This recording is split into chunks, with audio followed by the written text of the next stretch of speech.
Bueno, buen día a todos y a todas. Bienvenidos a una nueva clase de mecánica y termodinámica.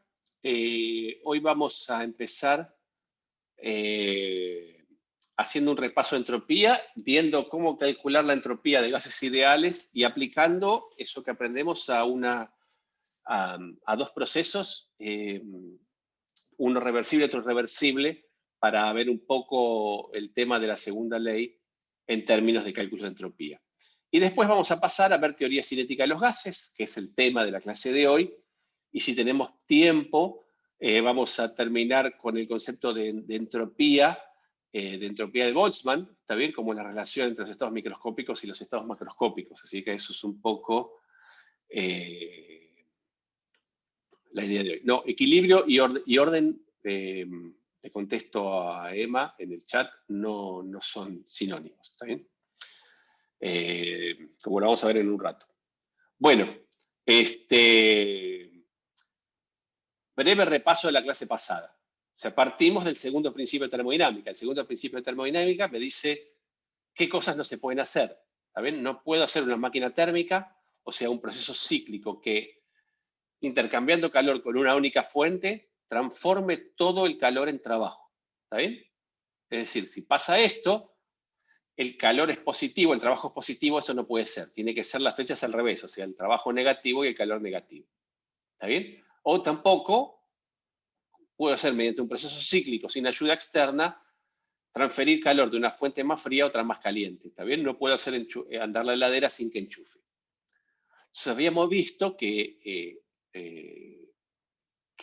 las consecuencias de esto, aplicadas a una relación entre el calor transferido y la temperatura a la cual se transfiere, nos daba la posibilidad de definir una cantidad que es la entropía. También una función de estado que tenía que ver con Q sobre T. ¿Sí? Entonces, cuando yo tengo dos fuentes, tengo una máquina de Carnot que es reversible, se cumplía esto, que la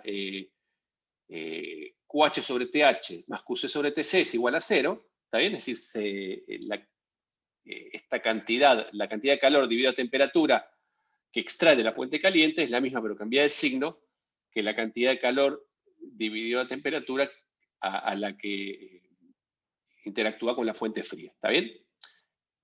Y esto se cumplía para una máquina de Carnot, como lo habíamos demostrado, y además se podía generalizar para una máquina que hiciera un ciclo interactuando no con dos fuentes, sino con n fuentes. ¿Está bien? La generación de ese resultado es este de acá.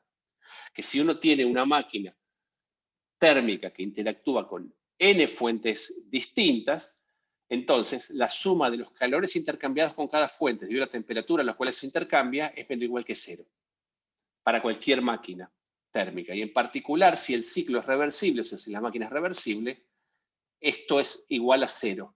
¿Está bien? Quiere decir que esta desigualdad es una desigualdad estricta si la máquina es irreversible y es igual a 0 si la máquina es reversible. ¿Sí? Entonces, lo que hicimos la clase pasada es demostrar eso. ¿Está bien? No voy a entrar en detalle de la demostración, a menos que me quieran hacer alguna pregunta específica, pero básicamente demostramos justamente que eso es una consecuencia directa del segundo principio, y a su vez lo interesante es que si uno tiene entonces una cantidad infinita de fuentes, puede generalizar estas sumas en estas integrales. ¿Está bien? Por lo tanto, la integral en cualquier proceso cíclico, la integral del calor intercambiado y de la temperatura es siempre menor o igual que 0. ¿Está bien? Y en particular es igual a 0 si el ciclo es reversible. ¿Sí? Es decir, que si el ciclo es reversible es igual a 0 y si el ciclo es irreversible es menor estricto que 0. ¿Está bien? Entonces, si tenemos una cantidad cuya integral a lo largo de un ciclo cerrado es 0, siempre y cuando vayamos por un camino reversible, ¿está bien?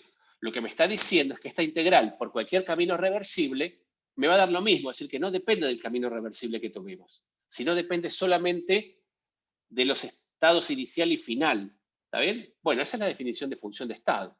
Entonces, si yo calculo esta integral entre dos estados cualquiera, ¿está bien? La integral entre los estados A y B de Q sobre T, eso no me da, siguiendo siempre una transformación reversible, eso me da siempre la variación de entropía, o eso definimos como la variación de entropía entre esos dos estados. ¿Está bien? Y esa función, la entropía, que se define de esta manera, o sea, justamente como el integral entre el estado de referencia y el estado A, yendo por una transformación reversible, es una función de estado. ¿Hasta Pablo, acá? Sí. sí. Recién estabas hablando, viste, eso de que la integral va a ser menor o igual a 0 para todo el ciclo, pero podrías, o sea, podría no ser un ciclo, ¿no? ¿Qué cosa? O sea, el proceso, cuando dijiste, digamos, Sí, si n sí. creo que tendría infinito y la sumatoria, o A sea, ver, nosotros lo que sabes es de que los si es un, digamos, esta integral vale 0 para cualquier ciclo reversible. ¿Está bien? Sí. Ahora, puede valer 0 para un proceso, en el cual no sea un ciclo, por supuesto, en particular si es un proceso diabático. Claro, o sea, como que lo que me genera ruido, digamos, sería el hecho de que como que en ambos casos hablas de ciclo. Tipo, Sí, podría no ser un porque, ciclo, o sea, o no. no, a ver, si no es un ciclo yo la tengo que calcular. Esa es la diferencia, Sofía. Ah, ok. ¿Está bien? Entonces tengo que calcular y ver qué me da. Me puede dar positivo, me puede dar cero, me puede dar negativo. O sea, no te puedo decir nada a priori si no es un ciclo. Ok. ¿Está bien? Lo que sí te puedo decir es que si es un ciclo, esta integral da cero. Ok. Si el ciclo es reversible y si el ciclo no sabes si es reversible o reversible, seguro te da menor o igual que cero. Y si el ciclo fuera irreversible, es menor estricto que cero. Ok. ¿Está bien? Sí, ¿Entendés la creo que sí. diferencia? Buenísimo. Bueno, entonces esa era un poco la idea y eso nos llevaba a definir la entropía. ¿Está bien? Como esta integral. ¿Sí? En un proceso microscópico, entonces, la variación infinitesimal de entropía es el intercambio infinitesimal de calor por un proceso reversible dividido la temperatura. ¿Está bien? Acuérdense que para calcular la temperatura, si yo tengo un proceso que me une dos estados, es decir, mi sistema hace una transformación termodinámica, cambian sus variedades termodinámicas. ¿Está bien? Si el proceso es reversible, entonces yo directamente sobre ese proceso, si calculo esa integral, me da la variación de entropía. Pero si el proceso es irreversible, entonces la integral de dq sobre t no me da la variación de entropía. ¿Está bien? Si el proceso es irreversible, yo tengo que conectar esos dos estados por un proceso reversible para calcular la variación de entropía. ¿Se entiende la idea? Sí, yo entendí, pero ¿podrías repetirlo una vez más por si acaso? Sí, sí. A ver, voy a ver si lo puedo. Pará, vamos a hacer acá. ¿Está bien? Voy a poner el whiteboard. Entonces,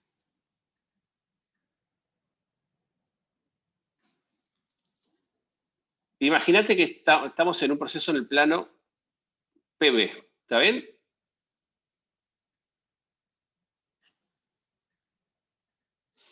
Acá tengo presión.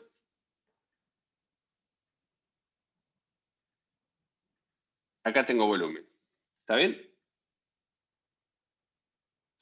Entonces, si partimos de un estado acá y venimos hasta acá, yo tengo un proceso que salió de esta presión y volumen inicial a esta presión y volumen final.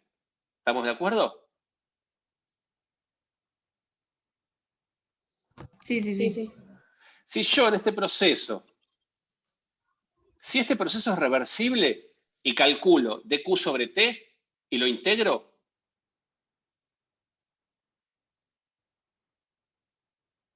¿está bien? Entre acá y acá, esto me da directamente la variación de entropía.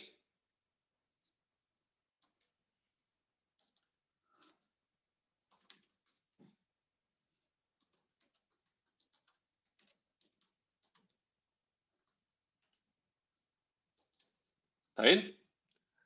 Ahora, si el proceso no es reversible, esta integral no me da la variación de entropía. ¿Y qué te da? Otra Es cosa. otra cosa. Ok. Que, Claro, por eso en la definición ya está implícito en ese calor, claro, o sea, que tenía el si QR. si este proceso fuera irreversible, yo tendría que haber dibujado esto con líneas punteadas. ¿Está bien? Claro.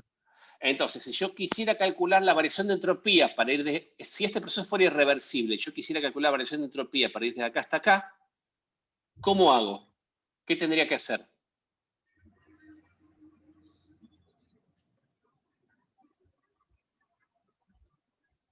¿Cómo? ¿Puedes repetirlo? Imagínate... a ver, tengo una pregunta en el chat. Hola. Que este proceso fuera... Si este proceso fuera irreversible, ¿está bien? Sí. A ver, déjame que voy a cambiar. Imagínate ahora que yo hago este proceso. Mira, voy del mismo lugar. Voy de acá a acá. Sí. Bueno. Claro, decís que la entropía es función de estado. Pará. Entonces, Dame un segundo, además. Está bien lo que decís. Imagínate que voy de acá hasta acá. ¿Está bien? Pero este proceso es irreversible. ¿Está bien? Si ahora yo quiero calcular la variación de entropía de este proceso irreversible. ¿Cómo hago? A ver, ¿puedo dibujar? Sí, claro. Pasarías por otro camino que sea reversible. Ok, perfecto. Que también podría ser el negro, ¿no? Que también podría ser el negro. O el verde, si es reversible. No importa. Está perfecto, buenísimo, Emma, porque entonces lo que sí sabemos es que si el negro es reversible, ¿está bien? Y el verde es reversible, entonces esta integral, si voy por el negro, si voy por el verde, ¿cuánto me va a dar? No sé cuánto, pero va a ser la misma, ¿no es cierto? ¿Está bien? Entonces, esa integral es la variación de entropía. Entonces, si yo inicialmente tengo el camino rojo, es decir, hago un proceso irreversible que me une dos estados y quiero calcular la variación de entropía, ¿está bien? Entonces, si yo calculo la integral de dq sobre t por este camino, esa integral no va a ser la variación de entropía. De hecho, imagínate que este camino fuera, no lo es claramente, pero imagínate que fuera un proceso adiabático. ¿Está bien? Pero irreversible. ¿Nosotros podemos decir que la variación de entropía va a ser cero porque el camino es adiabático? No. No, solo sabemos que crece o... Exactamente. No, porque justamente la integral de dq sobre t por este camino no es la entropía. Entonces, si q vale cero, ¿está bien? Está bien, la integral de dq sobre t te va a dar cero, pero es un camino irreversible. ¿Está bien? Entonces, tendrás que unir esos extremos por un camino reversible. Claro. ¿Pero va a ser lo mismo? ¿Va a ser la misma variación de entropía para La todos variación de los entropía caminos? sí, porque si los estados inicial y final son los mismos, es la misma variación de entropía porque la entropía es una función de estado. Pero no podrías decir eso para el camino rojo, pero sí para los caminos verdes y negros. No te importan los caminos. Justamente, claro. la variación de entropía entre estos estados es la misma. Nada más, ok. ¿Está bien? Buenísimo. Porque depende de los estados inicial y final. Ahora, ¿cómo la calculás? Yendo por un camino reversible. Claro, pero es como medio contradictorio, siento, porque al final sí depende del camino, porque tiene que ser No, irreversible. claro, no depende del camino si el camino es reversible, exactamente. Claro, pero sí es irreversible, porque no, o sea, directamente ni podía definir delta S, porque es QREP, ¿no? No sé qué es QREP. Claro, Q en un camino reversible. Calor reversible, ¿no? El calor asociado acá, vos podés calcular esa integral acá, pero esa integral no te da la variación de entropía. Ok. ¿Está bien? O sea, tendría que ser el calor asociado a verde o a negro. A verde o a negro, exactamente. Vos sabés que la variación de entropía entre estos dos valores es única. ¿Está bien? No depende de los estados inicial y final. ¿Cómo la calculás? Haciendo esta integral por un camino reversible, cualquiera que sea. Negro, verde, mientras sea reversible, te va a dar lo mismo. Genial. Pero, perdón, sí, o sea, sé que es como que no está bien porque ya no está implícita en la definición, pero si calculas la entropía del rojo, ¿no te tendría que dar menor a cero, que es lo que veíamos antes en un ¿Y cómo ciclo? calculas la entropía del rojo? Esta está muy bien la pregunta, Zoe. Claro, tengo que ir por otro camino. Pero si hago Tenés que otro ir- camino que sea reversible, no me da, no Claro, me va a dar. ojo, si vos agarrás el rojo, yo entiendo lo que vos querés decir, pero vos decís, si vos calculás dq sobre t Sí, y lo integrás por el rojo, bueno, señores, si haces esto, esa no es la entropía, claro. no es la entropía del rojo. Ok. ¿Right? Esa es la integral de dq sobre t yendo por el rojo, que no es la entropía del rojo. La variación de entropía entre estos dos estados se calcula yendo por un camino reversible. Buenísimo. Claro, eso lo ¿Está bien? entiendo, pero después lo que dije después, ¿qué pasa con eso? O sea, si no podemos hablar de la entropía en un ciclo, en un proceso irreversible, ¿por qué después decimos No, que pará. calcula? Nadie te dijo que no puedes hablar de la entropía en un camino reversible. Claro, solo que no Vos la tenés un puedo proceso, calcular no con la ese podés camino. calcular calculando el calor intercambiado por ese camino. Claro, pero la voy a terminar calculando en un camino reversible. Entonces Exacto, me va a dar algo distinto de menor a de esta cero. integral. Nada de Exactamente, eso. porque esta integral, si vas por un camino irreversible, no es la entropía. Voy a procesar el Pablo, a mí como caso. que no me Esa es la queda idea claro central. por ¿Está qué. bien? O sea, Decime, ¿por qué Sofía. no te da, o sea, qué hace que no te dé la cuenta? ¿Como que no están bien definidas las variables o por qué en No. el camino irreversible? La entropía se define como esta integral yendo por un camino reversible. Es la definición de Ah, entropía. claro. No Ah, es que ok. no te dan las variables ni nada. Esa es la definición de entropía. Porque es la única cuya, digamos, solo yendo por caminos reversibles, no depende del camino. Claro. Sino Y sí después, depende del otra camino. pregunta Entonces, es, esta integral para un proceso reversible depende del camino, no es una función de estado. sí. Y después mi pregunta es también, ¿cómo te aseguras o cómo sabes que el camino negro o verde van a ser reversibles? Bueno, O, digamos, te tiene que decir que es un camino reversible. Vos experimentalmente vos te aseguras que es reversible, básicamente tratando de que el intercambio de calor, si tiene intercambio de calor con el entorno, sea o en un proceso isotérmico o a través, si lo hace con una fuente, que la diferencia de temperatura con la fuente sea infinitesimal y no finita. ¿Está bien? O sea, vos te podés permitir cambios infinitesimales. O sea, los cambios infinitesimales de tu sistema debidos a intercambio de calor son reversibles. ¿Está bien? Porque que sea infinitesimal quiere decir que estás tan cerca como quieras del estado anterior, del estado inicial, que es el de equilibrio.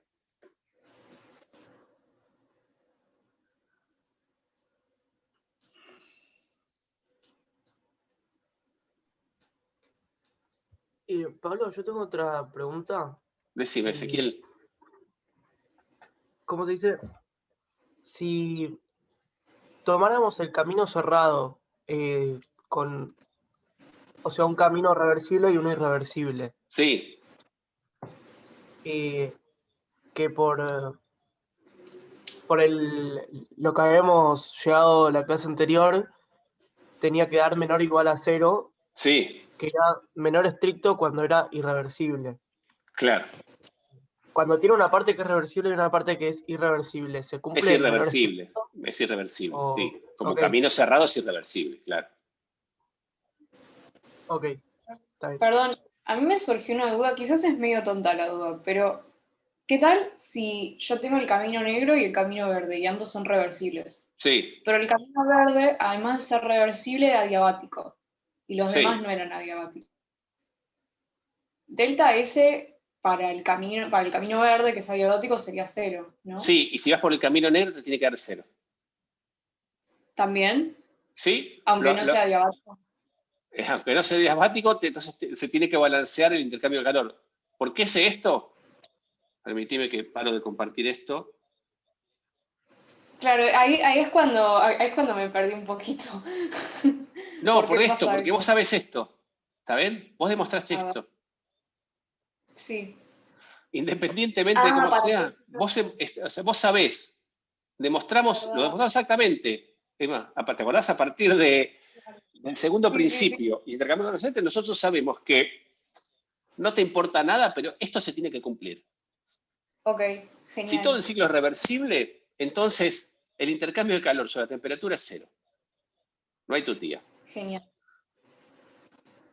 Entonces, Sí. si vos por el verde y el verde es 0 por el negro, yo no sé cómo tendrá que hacer la cuenta, pero te puedo asegurar que te va a dar 0. Ok, buenísimo. Por este teorema. Y no importa si es adiabático o no. O sea, si es ciclo y es reversible, da 0. Si es ciclo irreversible, si una rama es adiabática y la otra no es adiabática, tendrá que tener una parte que esa integral es positiva y la otra es negativa, y la suma te tiene que dar exactamente 0 en esa segunda rama. Ah, sí, me acordé ahora de la clase pasada. Bueno, ¿Está bien? genial.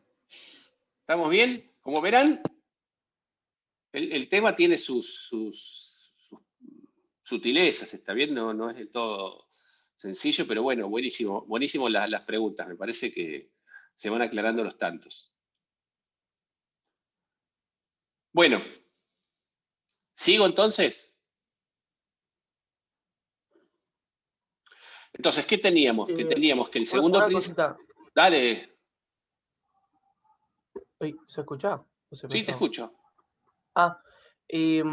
No, eso que habíamos visto la vez pasada de que la entropía o sea, en sistemas como que estaban conectados, la entropía del todo se podía tomar como la suma de las entropías en Sí. como ciertas condiciones.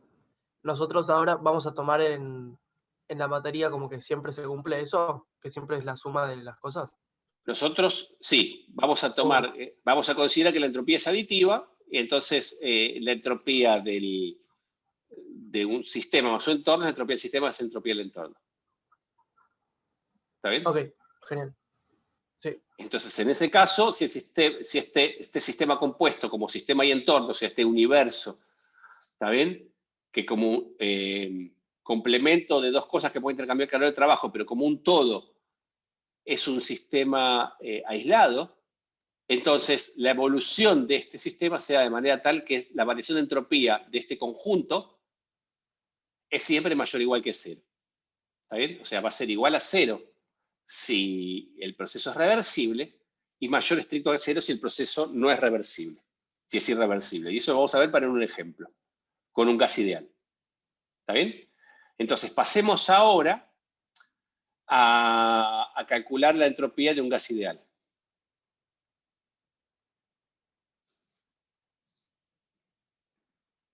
¿Sí? Entonces, partamos de la primera ley. La primera ley es, en un proceso infinitesimal, que la variación de energía es dQ menos P de B. ¿Está bien? O sea, el calor intercambiado menos el trabajo realizado. ¿Estamos bien hasta acá? Después, por otro lado, tenemos que la variación de entropía es el intercambio de calor en un proceso reversible debido a la temperatura. ¿Sí? Eso, si usamos la primera ley, o sea, pasando el P por dB para el otro lado, ¿está bien? Esto va a ser 1 sobre T por diferencial de U más P sobre T por diferencial de B. ¿Está bien?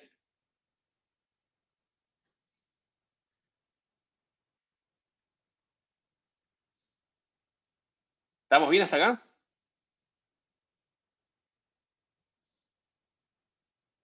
Perdón, o sea, ahí reemplazaste diferencial de calor, ¿no? Claro, puse que Ok. dividir la primera ley, todo está la primera ley por la temperatura, ¿está bien? Ok. Y el de Q sobre T, si esta variación es por un proceso reversible, es la variación de entropía, exactamente. Ok, gracias. De nada. Muy bien. Entonces, a partir de acá digo, bueno, ahora supongo, esto vale para cualquier sistema termodinámico. De acá para abajo digo, bueno, supongamos que tenemos un gas ideal. ¿Está bien? ¿Cómo yo sé que tengo un gas ideal? Porque si es un gas ideal, la variación infinitesimal de energía interna es N por CB por diferencial de T. ¿Está bien? Esto me está diciendo que es un gas ideal. ¿Sí? Y a su vez, P sobre T, si uso la ecuación de estado del gas ideal, es N por R sobre B. ¿Está bien? Es decir, estas dos cosas me dicen que este gas que yo tengo acá es un gas ideal y no cualquier otra cosa. ¿Está bien? Entonces, ahora, si esto es un gas ideal, integro a ambos miembros. ¿Está bien? Cuando hago la integral de la variación de entropía infinitesimal, me queda la variación de entropía finita, ¿sí? Entre dos estados cualquiera, A y B. Y cuando yo integro el lado de la derecha, acá integro con respecto a la temperatura, este término integro con respecto al volumen. ¿Está bien? Entonces, en ambas integrales, fíjense que me queda de T sobre T y de B sobre B, me quedan logaritmos. ¿Está bien? Entonces, hago esas integrales, evalúo los extremos, aplico la regla de Barrow y me queda que la variación de entropía entre los estados A y B es N por CB por el logaritmo del cociente de las temperaturas más N por R por el logaritmo del cociente de los volúmenes. ¿Está bien? Esto es lo que me está diciendo. ¿Está bien? Yo acá estoy achicando, pero el logaritmo del cociente es la resta de los logaritmos. ¿Está bien? Es decir, esto quiere decir que entonces la entropía de un dado estado que tiene una cierta temperatura T y un dado volumen B va a ser esta expresión que está acá. N por CB por el logaritmo de T, más N por R por el logaritmo de B, más una constante arbitraria. Recuerden que toda función de estado la definimos a menos de una constante arbitraria. Y esta es la expresión para la entropía de un gas ideal. ¿Está bien? Y esta es para su variación. ¿Se entiende esta cuentita?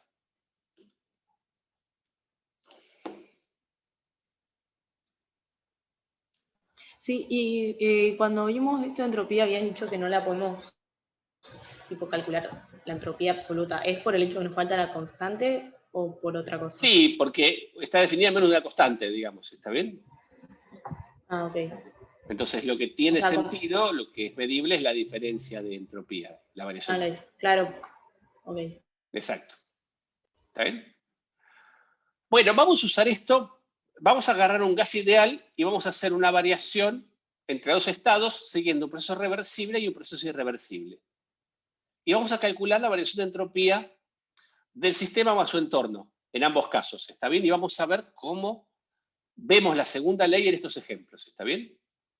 Entonces, para analizar eso, vamos a analizar dos procesos conocidos que ya estuvimos viendo a lo largo de la materia. Uno es una expansión isotérmica. ¿Está bien? Voy a ir desde A hasta B con un gas ideal por una isoterma. ¿Está bien? Entonces, todo el proceso tiene la misma temperatura. En particular, la temperatura inicial y la temperatura final es la misma. ¿Está bien? A pesar de que disminuye la presión y que aumenta el volumen. ¿Sí? Y el otro, voy a partir de acá y voy a hacer una expansión libre de un gas ideal. ¿Se acuerdan cuando yo agarro el gas ideal, lo encierro en la mitad de un recipiente, le pongo una membrana, hago vacío del otro lado, el experimento de Joule para calcular energía y dejo después que se expanda libremente? Que si el gas ideal, la temperatura final era la misma.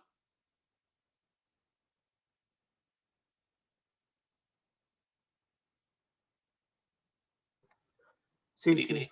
¿Se acuerdan? ¿Está bien? Entonces, vamos a tomar vamos a tomar estos dos procesos. Una expansión isotérmica como ejemplo de proceso reversible y una expansión libre como ejemplo de proceso irreversible. ¿Está bien? Entonces, empecemos por el proceso reversible. ¿Sí? Sabemos que es una expansión isotérmica de un gas ideal. Si es una expansión isotérmica, la variación de energía, ¿cuánto vale en esa expansión isotérmica? Cero. Cero. Entonces, el calor intercambiado es igual al trabajo realizado. ¿Está bien? Entonces, puedo calcular el calor que está recibiendo el gas infinitesimalmente como el trabajo, como la presión por la diferencia de volumen. ¿Está bien? Es decir, como si esto a su vez es un gas ideal, N por R por T sobre B por diferencial de B. Calcular la entropía del gas a lo largo de la variación de entropía del gas a lo largo de este camino es simplemente, ¿está bien?, calcular esta integral. La integral de dq sobre t, que es esto que está acá, siguiendo este proceso reversible. ¿Está bien? Bueno, pongo esta expresión acá, la temperatura y la temperatura se me van, me queda N por R por la integral de 1 sobre B diferencial de B, la variación de entropía del gas es directamente N por R por el logaritmo del volumen final sobre el volumen inicial. ¿Está bien? Y el calor intercambiado por el gas también es esta integral yendo, como la temperatura es constante, yendo por la isoterma, y me queda esta expresión que está aquí. ¿Lo ven eso? Una pregunta, o sea, la temperatura se tacha, digamos, se simplifica. Y acá se va la ¿no? temperatura, exactamente, porque justamente se simplifica esta de acá con esta de acá. Para la variación de entropía se va. Ok, ok. ¿Está bien? Entonces, Yo fíjense me que... perdí un poco, Pablo. Ok, ¿Podés repetir esto último de sí. cómo deduciste esto? Yo lo único que hice fue aplicar la definición, ¿está bien? La definición me dice que si yo quiero calcular la variación de entropía del gas, yo tengo que calcular esta integral yendo por un camino reversible, ¿está bien? Tengo que calcular la integral entre A y B de dq sobre t. ¿Me seguís hasta acá, Martín? Sí, sí. Bueno, lo que te digo es que como esta expansión isotérmica es un proceso reversible, este diferencial de Q es P por diferencial de B. Y como esta P es la P de un gas ideal, la puedo escribir como N por R por T sobre B. ¿Está bien? Entonces, para hacer Sí. esta integral, simplemente uso que en la primera ley el dU es 0, por lo tanto el dQ es igual a dW, y que por lo tanto el calor intercambiado por el gas diferencialmente es esto que está acá. O sea, este dQ se escribe de esta manera, combinando primera ley, proceso isotérmico y gas ideal. Sí, ahí viendo la fórmula creo que ya entendí cómo llegaste hasta ¿Está bien? Entonces meto esto que está acá, ¿lo casi ves? al final. Lo meto acá adentro.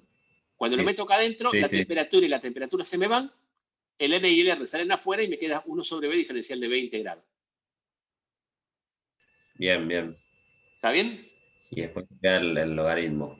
Claro, exactamente. Me queda el logaritmo, lo evalúo en los extremos, la resta me queda el logaritmo del cociente, pumbi. Joya. ¿Está bien? Ahora, vos Sí, fijate sí. que como B sub B es mayor que B sub A, lo que me estás diciendo es que la entropía del gas aumenta. ¿Cómo? Hola. Sí. Hola. Que como B sub B es mayor que B sub A, ¿sí? Porque el sistema se expandió. Ajá. La variación de entropía del gas es positivo. O sea, la entropía del gas aumentó. Claro. ¿Puede ser eso?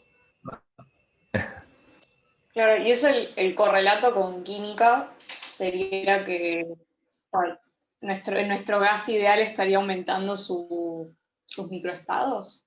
¿Tiene microestados un gas ideal? Sí, claro que tiene microestados, más bien. ¿Tiene microestados? Ok. Sí, sí. ¿Qué es un Entonces, microestado? vos llegaste tarde. Después lo vamos a ver cuando veamos entropía. Yo no sé si vamos a llegar hoy al final de la clase, pero seguro al principio de la clase que viene.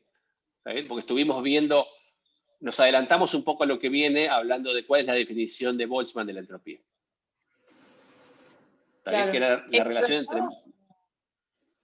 Perdón, que como que tengo muchas dudas conceptuales. Un microestado para una moneda, por ejemplo. No, sería pero como... no me metas en una conversación ahora Ok. que la vamos a ver después, digamos. O sea, después vamos a hablar de monedas y voy a definir microestados. Si vos me obligás a meterme con microestados acá, va a quedar una ensalada. ¿Está bien? Ok, Entonces, buenísimo, gracias. desensalademos la cosa, hagamos, digamos, démosle tiempo al tiempo y no hablemos de microestados. Ahora estamos hablando de entropía termodinámica, ¿está bien? O sea, estamos en el siglo XIX, no sabemos bien la estructura de la materia, no se hicieron los cálculos de la teoría cinética de los gases, así que no sabemos nada de eso. No pasa nada, digamos, pero está buena la entropía. Lo que pasa es que si lo mezclamos ahora, se va a hacer una ensalada para para algunos que no participaron antes de esta discusión. Entonces, una vez que veamos los microestados, si quieren después ahí nos dedicamos todo el tiempo que haga falta a hablar de todo. ¿Está bien? Pero entonces, yo calculé la entropía del gas siguiendo la variación de entropía. La definición de entropía que di antes. ¿Está bien? Ahora, ¿estamos bien? ¿Está bien que la variación de entropía del gas aumenta? Perdón. ¿No se tendría que mantener constante? Oh, muy bien, Porque Sofía. es un ¿Cómo puede ser? proceso reversible. ¿No es un proceso reversible? ¿No debería ser constante la entropía del gas? ¿Por qué aumenta la entropía del gas? Está Si mal fuera- si lo... Si fuera Ay, isocórica e isotérmica, ¿Cómo? ahí... Que si fuera isocórica e isotérmica, ahí, no, ahí sería cero. No, olvidémonos si fuera otra cosa, si fuera otra cosa sería otra cosa. Concentrémonos en este caso. ¿Está bien? Pero- Vamos a agarrar las cosas de a uno y simplemente. Yo digo, en Pablo. este caso, decime, Pero no debería ser cero si es cíclico. ¿debería O ser sea, cero si es cíclico? Muy bien, Si no es Ezequiel. cíclico, puede. Y si no es cíclico, ¿qué debería ser cero si el proceso es reversible? ¿La variación de entropía del gas? Del universo. Del universo, porque este gas no es un sistema aislado, está intercambiando este calor, ¿de dónde lo saca? De la fuente. De la fuente, ¿está bien? Si este Claro. tipo está tomando calor para hacer una expansión isotérmica, está en contacto con una fuente a la misma temperatura. ¿Está bien? No es un sistema aislado. No, sí. La variación de entropía es cero para un sistema aislado o para la suma del sistema más entorno, que es lo que llamamos universo. ¿Está bien? O sea, si el proceso es reversible, bueno, acá la variación de entropía justamente es positiva, o sea, la entropía aumenta de mi sistema. Lo que debería ser cero es la variación de entropía del universo. ¿Está bien? Es decir, yo tendría que calcular ahora la variación de entropía de la fuente y ver que es exactamente igual y en sentido opuesto a esto. ¿Puedo calcular la variación de entropía de la fuente? Seguro. Seguro. La fuente está a temperatura constante. No varía su temperatura, así que directamente la variación de entropía de la fuente va a ser el calor intercambiado dividido la temperatura. ¿Está bien? O sea, va a ser exactamente negativo a... Claro. El calor Exactamente lo mismo. Exactamente. Negativo. Fíjense que el calor intercambiado yo lo puedo calcular, porque el calor que absorbe el sistema es este. Es N por R por T por el logaritmo de B sub B sobre B sub A. Este es el calor que absorbe el sistema durante esta expansión. Ahora, ¿de dónde saca este calor? De la fuente. ¿Está bien? O sea que si el gas tiene una variación de entropía que es más ese calor dividido la temperatura, el entorno, o sea, la fuente, pierde la misma cantidad de calor porque se la da el gas.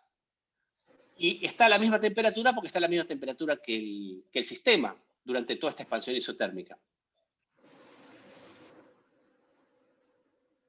Entonces, fíjense que la variación de entropía del entorno es igual y de signo opuesto a la del gas. El gas aumenta su entropía, el entorno disminuye su entropía, la variación de entropía del conjunto es igual a cero, como es esperable para un proceso reversible. Claro.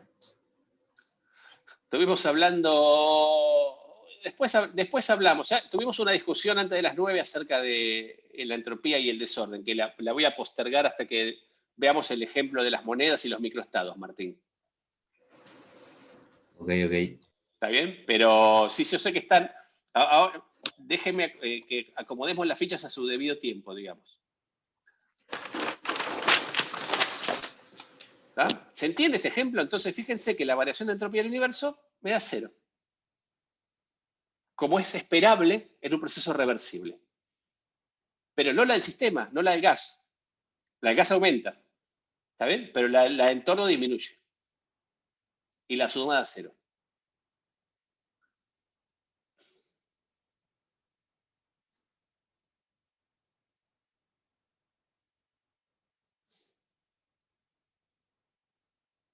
Chan.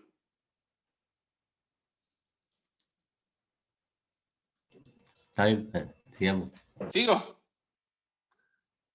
Bueno, muy bien. Ahora, hagamos el proceso, digo, ahora supongamos que tenemos la expansión libre del gas. ¿Está bien? O sea, supongamos que ahora el gas se expande libremente y sale desde este estado inicial hasta el mismo estado final que antes. ¿Está bien? Es decir, tengo un gas ideal, ¿sí? Que ahora sí lo recubro con paredes adiabáticas, no lo dejo intercambiar calor con el entorno, ¿está bien? El calor intercambiado es cero.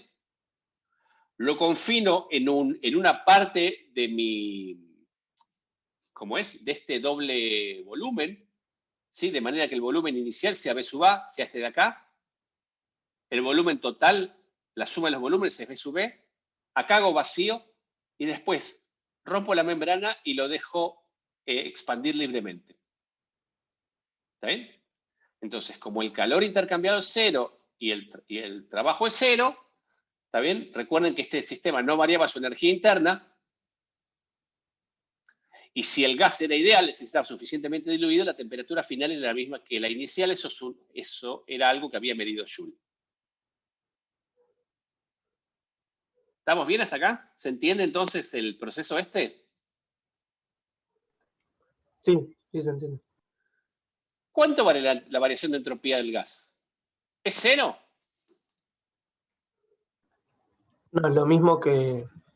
No, no porque no lo puedes. Claro, como entropía es distinto de calor y rev sobre T. Exactamente. Fíjense que en este proceso el calor intercambiado es cero. O sea que si yo hago la integral de dq sobre T, esa integral me da cero. ¿Está bien? En este proceso. Pero este es un proceso irreversible, no me sirve para calcular la variación de entropía.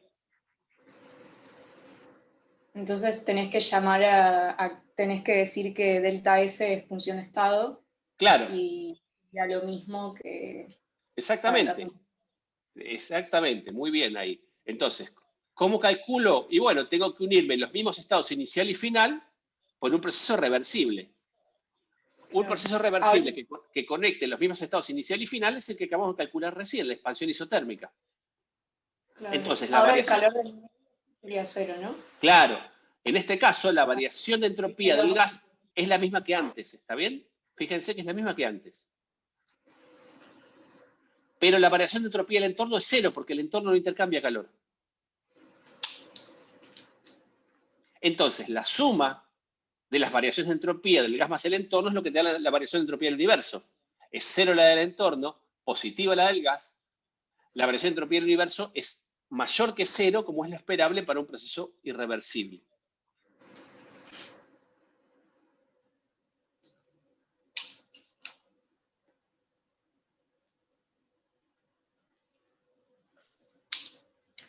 ¿Está bien? Entonces, ¿ven? Entonces, ¿qué cosas valen cero? ¿Cuándo la entropía aumenta? ¿Cuándo es constante? Y ojo de confundir la variación de entropía de mi sistema con la variación de entropía de mi sistema más el entorno, lo que llamamos universo. ¿Está bien? O sea que si tenés un proceso irreversible, exactamente, que te conecta a dos estados y vos querés calcular la variación de entropía de ese proceso, tenés que conectar los estados inicial y final por un camino reversible, exactamente. Y por ese camino reversible calcular la variación de entropía. Es exactamente así como decís, Mercedes. Pablo, ¿podrías bajar un poquito el apunte? Sí. A esa parte, gracias. Sí. Claro, y ahí es todo feliz porque dio lo que esperabas, que para el camino irreversible, delta SU te dé mayor a cero. Claro. Aparte, imagínate que este principio fue planteado hace 200 años, digamos. Ah, qué groso. ¿Está bien? Con lo cual, efectivamente, si ya se hubiera, y sigue siendo válido en términos macroscópicos, ¿está bien? Como que decir que no se conocen casos experimentales en donde esto fue contradicho, digamos. Claro, buenísimo. ¿Está bien? Bueno, vamos bien hasta acá entonces, paro acá. Con eso terminamos la parte más termodinámica, digamos, ¿sí?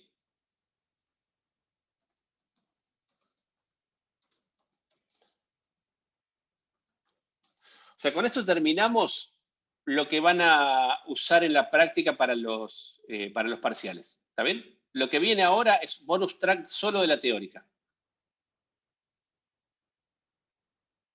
¿Sí? Ok. Sí, igual cuesta como procesarlo, digerirlo. Sí, sí, sí, totalmente.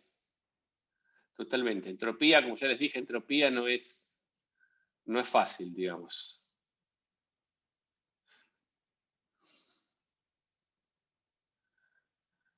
Bueno, ahora mi idea era empezar con entropía, perdón, empezar con teoría cinética de los gases.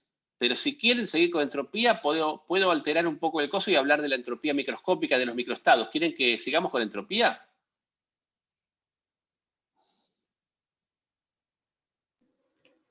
Por mí, si llegamos, sí.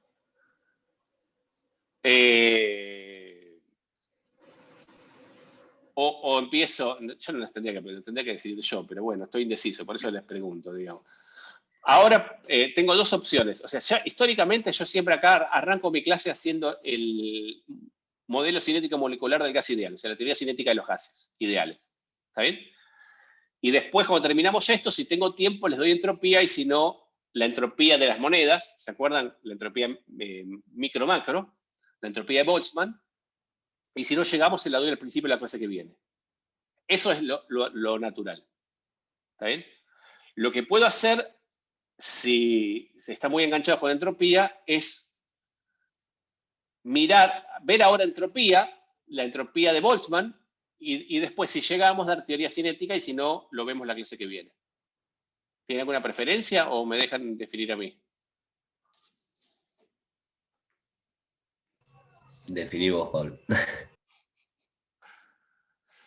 Dale, bueno, vamos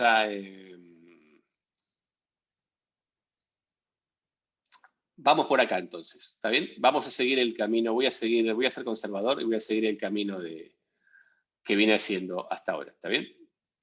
Entonces, lo que está bueno de esto que les voy a dar ahora es porque de alguna manera es una síntesis de los dos grandes temas que tiene esta materia, que es mecánica y termodinámica, ¿está bien? Justamente las dos grandes teorías que le da el nombre, ¿está bien? Cuando vamos a hacer la teoría cinética de los gases o el modelo cinético molecular del gas ideal, que es lo que vamos a ver ahora, en su versión más simplificada, ¿está bien? Aunque eso no le quita profundidad conceptual a la Pardi, porque hacer esto para modelos más elaborados es matemáticamente mucho más complicado, ¿está bien? Pero la idea está al alcance de la matemática que conocemos y podemos hacer en la materia, ¿está bien?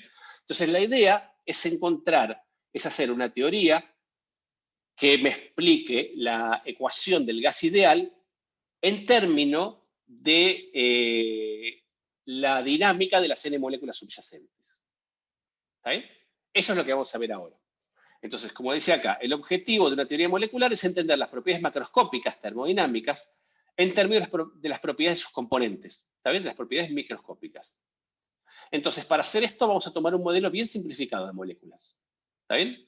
Vamos a suponer que tenemos n moléculas, y cuando digo n, estamos hablando de un n del número del orden del número de Avogadro, o sea, del orden de 10 a la 23, es casi como tener infinitas moléculas, encerradas en un cierto volumen B. Vamos a suponer que las moléculas son partículas puntuales, como suponíamos al principio de este curso. ¿Sí? Vamos a suponer también que estas moléculas son partículas puntuales que obedecen las leyes de Newton y que están en constante movimiento. ¿Está bien? No hay nada que las frene, no se disipa energía. Y acá vamos a hacer la aproximación de gas ideal, ¿sí? Que ya la veníamos hablando. Vamos a suponer que las moléculas no chocan entre sí, y que chocan solo con las paredes del recipiente y lo hacen elásticamente. ¿Está bien? Y que las paredes del recipiente son perfectamente rígidas, como si tuvieran masa infinita. ¿Está bien? Esto es como si tuviéramos, cada vez que choca una partícula con la pared, es el choque entre una partícula y una partícula de masa infinita. ¿Sí? Como lo vimos en choque. Y además el hecho de que no chocan entre sí quiere decir que el gas está tan diluido, ¿está bien? Que cada molécula piensa que está sola en ese universo molecular. ¿Está bien? No ve a ninguna de las otras. Sin embargo, hay 10 a la 23 moléculas. ¿Estamos bien hasta acá con las hipótesis del modelo? Sí, sí. Muy bien. Entonces, durante los choques las moléculas ejercen fuerza sobre las paredes. Esas fuerzas que ejercen las moléculas sobre las paredes es el origen de la expresión del gas. Entonces, lo que vamos a hacer ahora es tratar de calcular esa presión, ¿sí? A partir de la fuerza que ejerce cada molécula con las paredes. ¿Cómo vamos a hacer? Bueno, en 2 pasos. Primero vamos a calcular la fuerza que ejerce cada molécula que choca contra una pared. Y después vamos a calcular cuántas moléculas chocan la pared en un dado diferencial de tiempo. ¿Está bien? Entonces, si yo conozco cuántas moléculas chocan la pared en un dado diferencial de tiempo y sé la fuerza que le ejerce cada molécula cada vez que choca, bueno, multiplico esas cosas, tengo la fuerza total dividido el área me da la presión y es lo que voy a obtener. ¿Sí? Entonces, supongamos que tenemos una molécula que viene con una cierta velocidad v sub i. ¿Sí? Viene acá, choca con la pared y rebota. ¿Está bien? Como es un choque elástico, ¿sí? Yo sé que por conservación del P, lo que va a pasar es que la velocidad final tiene que tener el mismo módulo que la velocidad inicial. ¿Sí? Por lo tanto, esta molécula, cuando venga acá y choque, la componente X de la velocidad se va a invertir de signo, ¿está bien? Si era menos v sub x antes de chocar, va a ser más v sub x después de chocar. La fuerza que le ejerce la molécula a la pared es la misma que la pared le hace a la molécula. ¿Está bien? Y el impulso de esa fuerza es lo que provoca la variación del impulso lineal, del momento lineal de la molécula. ¿Está bien? Entonces, dada que la fuerza es perpendicular a la pared, la variación de impulso lo voy a tener en la dirección perpendicular a la pared. O sea que la variación de momento lineal que voy a tener, ¿está bien? Va a ser en la dirección del eje X. Y si la calculamos, directamente va a ser, si la molécula, para esta molécula, viene con m por v sub x, ¿está bien? Si esta es el momento final y este es el momento inicial, entonces la variación total del impulso lineal de cada molécula es 2m por la componente x de la velocidad. ¿Se entiende esta parte?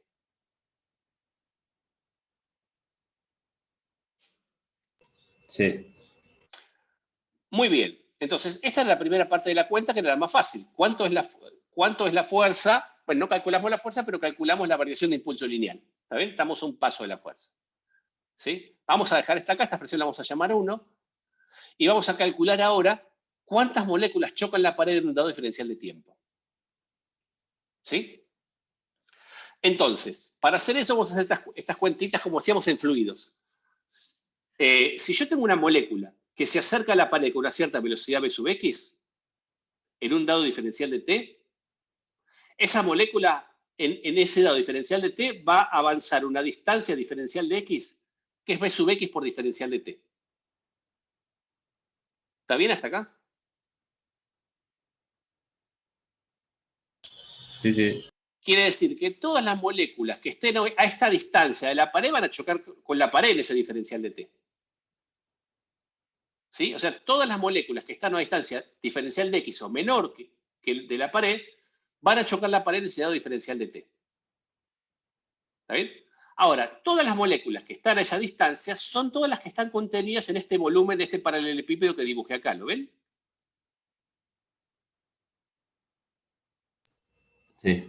Sí. Este paralelepípedo es un paralelepípedo que tiene un diferencial de volumen, que es superficie de la base por altura, la base es el área perpendicular, y la profundidad o la altura es diferencial de x, que en este caso lo puedo poner como b sub x por diferencial de t. Es decir, que todas las moléculas que están en este diferencial de volumen, a por b sub x por diferencial de t, van a chocar la pared en ese diferencial de t.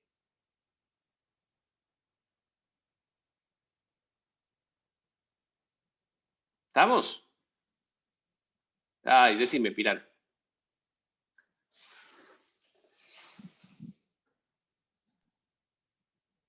O sea, no entendí muy bien.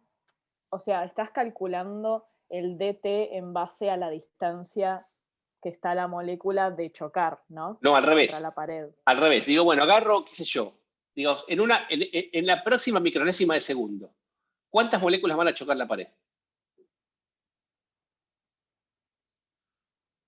¿Está bien? Ponle que sea en un segundo. Sí. ¿Está bien? Digo, en un segundo, ¿cuántas moléculas van a chocar la pared? Y bueno, lo que digo es, mira, todas las que estén, si las moléculas se mueven a 1 centímetro por segundo, todas las que vayan hacia la pared y que estén a 1 centímetro o menos van a chocar la pared. Claro, y eso sería el volumen.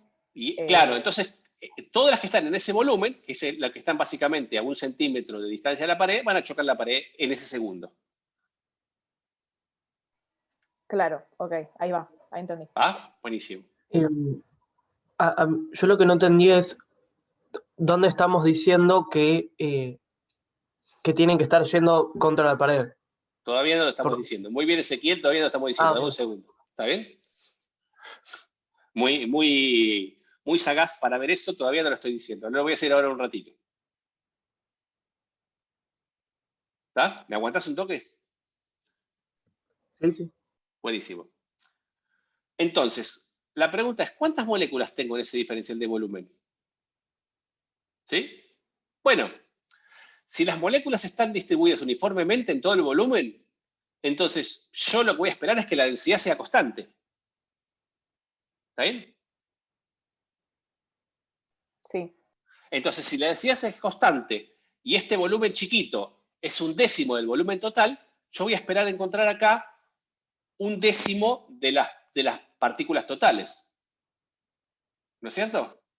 Es decir, si la densidad es uniforme, la cantidad de partículas que voy a encontrar acá tiene que ser proporcional con el número de partículas total a la fracción de volumen de este volumen respecto al volumen total.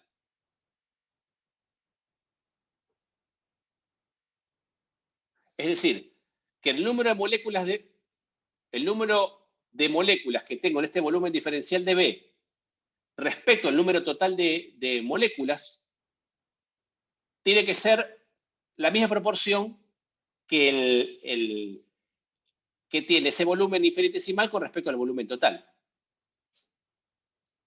¿Está bien? Y eso es una consecuencia de que la densidad sea constante, que la densidad sea uniforme, porque fíjense que si yo ahora paso este n multiplicando y este dB dividiendo, ¿está bien?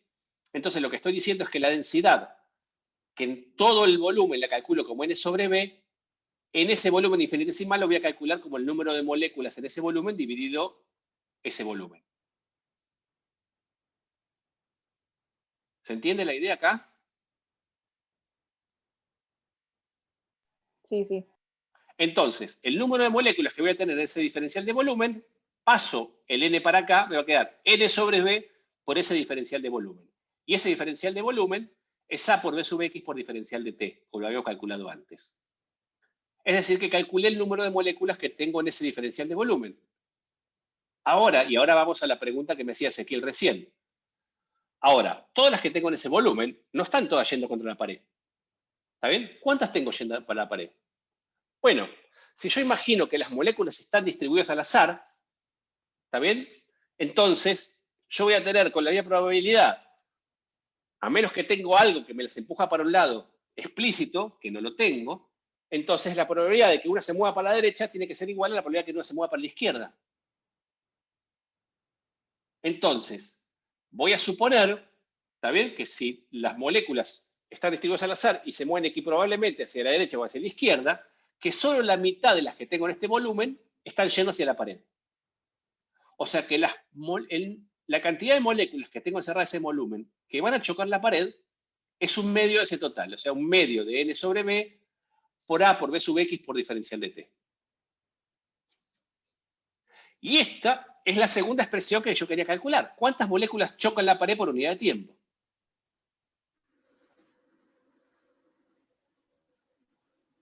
Perdón, pero ¿es exactamente el 50%? Porque yo tengo como las 360 grados. Es más de 360 grados. Tengo toda una esfera. Bueno, yo tengo exactamente, pero en cada dirección, justamente, si las cosas son equiprobables, vos cada dirección que agarres, las componentes de la velocidad de cada dirección van a ser equiprobables.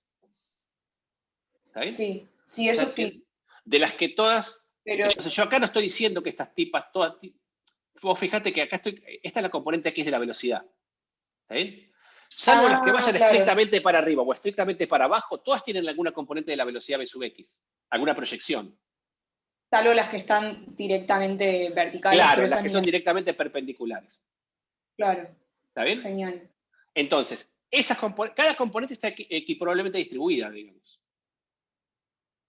O sea, yo a priori puedo esperar tantas para la izquierda como para la derecha. Así en todas las direcciones, eso es cierto también, ¿eh? Pero bueno, como yo voy a suponer que el sistema está en equilibrio, si yo calculo la presión contra una de las paredes, ya sé la presión sobre cualquiera de las otras.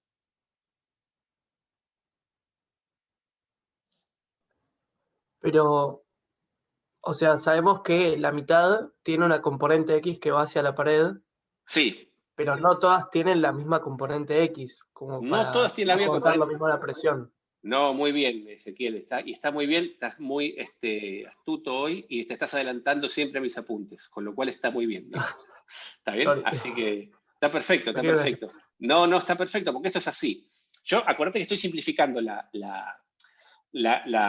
un poquito la cuenta para que sea accesible a todos, ¿está bien? Porque esta cuenta es bastante más complicada si yo la hago exacta. Entonces, lo que vos decís está bien, ahora lo voy a explicar un poquito más adelante, pero yo tendría que hacer esto para cada valor de la componente b sub x. Y después integrar para todos los componentes posibles de b sub x. ¿Está bien? Esa sería la cuenta exacta. ¿Está bien? Ahora estoy suponiendo que las velocidades, todas las partículas tienen una velocidad b sub x. ¿Está bien? Ahora voy a ir a eso, Ezequiel. Entonces, pero bueno, déjame hacer un paso intermedio primero. Si yo tengo el número total de moléculas que chocan la pared, que es esta expresión 2, y tengo cuál es la variación de momento lineal que sufría cada molécula, ¿está bien? Entonces, la variación de momento lineal total de todas las moléculas que chocan la pared va a ser la variación de momento que tenía una molécula por el número de moléculas que chocan la pared. O sea, 2m por b sub x por esta cantidad que dedujimos antes. Es decir, que la variación de impulso lineal, de momento lineal total, es un medio por n sobre b, por a por b sub x, por 2m por b sub x por diferencial de t. Cancelo el 2 con el 2, ¿está bien? Si en lugar de calcular la variación de momento lineal, calculo la fuerza, la componente de la fuerza en esa dirección, es la derivada de p dividido el tiempo, con respecto al tiempo, esto me da que la fuerza total que siente la pared es n sobre b, o sea, la densidad, por el área, por la masa, por la velocidad, componente x de la velocidad al cuadrado. Y si calculo la presión es la fuerza perpendicular, o sea, la fuerza x dividido el área, es justamente esto que está acá, n sobre b por m por b sub x al cuadrado. ¿Está bien? ¿Me siguen hasta acá? Sí. Sí. Bueno, y ahora voy a lo que decía Ezequiel acá, ¿está bien? Bueno, pero no podemos seguir suponiendo que todas las moléculas tienen la misma velocidad b sub x, ¿está bien? Pero lo que podríamos haber hecho es, podríamos haber agrupado todas las moléculas en grupos que tienen más o menos la misma velocidad b sub x y sumado todas las contribuciones de cada uno de estos grupos para obtener la presión. Si hubiéramos hecho esa cuenta, ¿está bien? Cuando hacemos esa cuenta, lo que nos habría dado es que en lugar de tener esta b sub x al cuadrado, tendríamos el valor medio de la componente b sub x al cuadrado, ¿está bien? O sea, el valor cuadrático medio de la componente x de la velocidad. O sea, si yo hubiera hecho esto con más detalle, separando como me sugirió Ezequiel, en lugar de tener esta expresión para la presión, hubiera llegado a esta expresión 6 que tengo acá. ¿Sí? En donde tendría una distribución más o menos parecida, picada acá, ¿está bien? Con un máximo para la distribución de velocidades. Es decir, que hubiera obtenido esta expresión para la presión. ¿Está bien? Pero más o menos la idea de cómo hacer la cuenta sería esta, exactamente esta que está acá.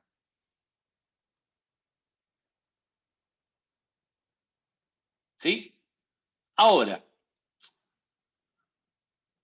lo otro, que es un poco lo que hablamos con Emma recién, es que no existe ninguna dirección privilegiada, ¿está bien? Es decir, uno lo que espera es que si uno puede despreciar los efectos gravitatorios sobre este gas ideal, ¿está bien? Las moléculas se mueven independientemente en cada dirección, se mueven equiprobablemente en cada dirección, por lo tanto uno espera, ¿está bien? Que si las moléculas se pueden mover, digamos, sin ninguna predilección, cuando uno hace el valor medio de la componente x al cuadrado, esto le tiene que dar igual al valor medio de la componente y al cuadrado y al valor medio de la componente z al cuadrado. ¿Está bien? Es decir, si yo no tengo ninguna dirección privilegiada, si la x es igual a y igual a la z, o sea, no puedo distinguir entre ninguna dirección, entonces los valores medios de las componentes de la velocidad al cuadrado tienen que ser todos iguales. Y si son todos iguales, cuando yo calculo el valor medio del módulo al cuadrado, que es la suma de los valores medios de las componentes x al cuadrado, si estas son iguales, me tendrían que dar esto, ¿está bien? Que el valor medio del módulo al cuadrado tiene que ser igual 3 veces el de cada componente. ¿Sí? Con lo cual, me es más útil expresar esto en términos del valor cuadrático medio del módulo, ¿está bien? Paso el 3 dividiendo y en lugar de del valor medio de b sub x al cuadrado que tengo acá, pongo el valor medio del módulo de b al cuadrado sobre 3. ¿Sí? Y fíjense, ¿qué aparece acá? M por el valor cuadrático medio de la velocidad. ¿Está bien? Esto se parece mucho a la energía cinética. Si acá esto tuviera un medio, esto es directamente la energía cinética media de una molécula. ¿Está bien? Entonces, pero para que me aparezca un medio acá, tengo que dividir por 2 y multiplicar por 2. Entonces yo lo puedo hacer, divido y multiplico por 2. Entonces, el B lo paso multiplicando, acá me queda 2/3 de N, y esto que está acá es la energía cinética promedio de cada molécula. Y el producto del número de moléculas por la energía cinética promedio de cada molécula no es otra cosa que la energía cinética promedio del gas. Con lo cual, si pongo esa información acá, lo que tengo es que el producto de la presión por el volumen es 2/3 de N por el valor medio de la energía cinética de cada molécula o 2/3 de la energía cinética promedio de todo el gas. ¿Está bien? Y entonces fíjense que nosotros llegamos hasta esta descripción, que está acá. Fíjense que el producto de la presión por el volumen es directamente proporcional a la energía cinética promedio del gas. Pero uno acá dice, bueno, pero yo tenía que el gas ideal, ¿está bien? El producto de la presión por el volumen lo podía expresar como el número de moléculas por la constante de Boltzmann por la temperatura. ¿Está bien? Entonces, si yo quiero que ahora este gas de N moléculas no interactuantes me represente la ecuación de estado del gas ideal, entonces la presión por el volumen, que es N por 2/3 de la energía cinética de cada molécula, tiene que ser igual a NKT. ¿Está bien? Y de acá lo que sale es que justamente 2/3 de la energía cinética de cada molécula tiene que ser igual a KT, o lo que es lo mismo, la energía cinética de cada molécula no tiene que ser otra cosa de que 3/2 de KT. O sea, la temperatura que medimos con un termómetro de gas ideal, que es la temperatura absoluta que medimos con un ciclo de Carnot, ¿está bien? Es una medida de la energía cinética promedio de cada molécula en un gas ideal. ¿Está bien? Que es lo que veníamos diciendo antes, pero de esta manera lo dedujimos exactamente. ¿Sí? Perdón, me perdí en una partecita. K, Decime. ¿quién vendría a ser? K es la constante de Boltzmann. Es una... Justo ahora te lo voy a decir. ¿Está bien? Ah, buenísimo. Si yo acá lo multiplico por el número de Avogadro, esto me da la constante ideal de los gases. La constante universal de los gases. O sea, R. R, exactamente. ¿Está bien? O sea, si yo digo que el número el número de moléculas que tengo es el número de moles por el número de Avogadro, ¿está bien? La constante de Boltzmann por el número de Avogadro es la constante universal de los gases. Entonces, este 3 medios de NKT es 3 medios de NRT. Como en química uno en general trabaja esto a nivel macroscópico, el número de moles, no suele ver esto en términos del número de partículas y la constante de Boltzmann. ¿Está bien? Pero es la forma de pasar de número de moles a número de partículas. Y de ahí puedes reemplazar P por B y llegas a P por B es igual a RNT, ¿no? Exacto. De acá te queda que P por B es igual a NRT. ¿Está bien? Y que justamente la temperatura es... la constante de Boltzmann por la temperatura no es otra cosa que 2/3 de la energía cinética de cada molécula. O sea, a menos de alguna constante, la temperatura te mide la energía cinética promedio de cada molécula.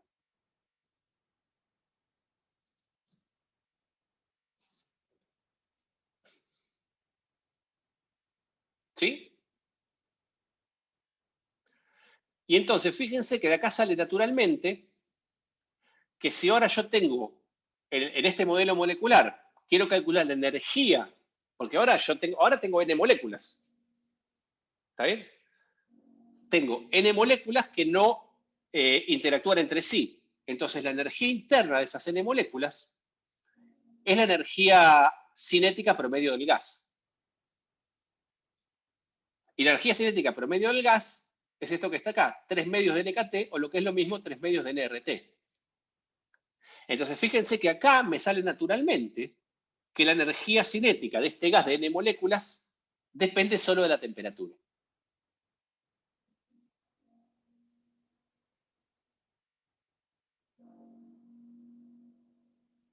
¿Se escucha el taladro que estoy escuchando yo, que están de la casa de los vecinos, o no se escucha? No, no se escucha.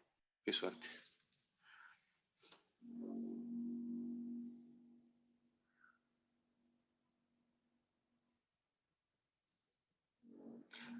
¿Está bien? Entonces, si yo ahora, una variación infinitesimal de la energía, diferencial de U, es 3 medios de N por R por diferencial de T.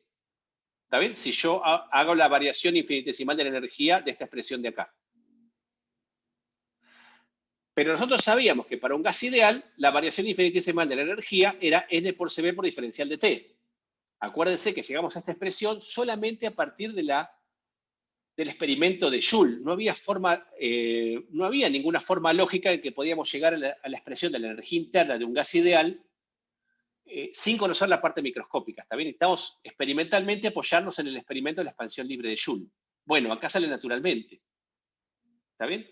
Y al salir acá naturalmente, esta expresión que tengo acá de la variación de energía, si se fijan, la expresión 10 y la expresión 11, si estas expresiones son iguales, lo que me sale es que el calor específico a volumen constante de un gas ideal es 3 medios de R.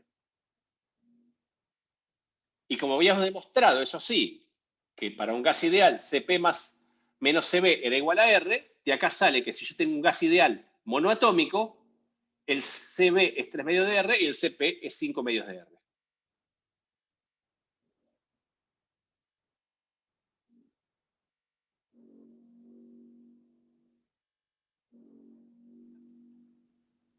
O sea que, como que la principal diferencia de cómo se comporta en una expansión libre un gas ideal y uno real es como,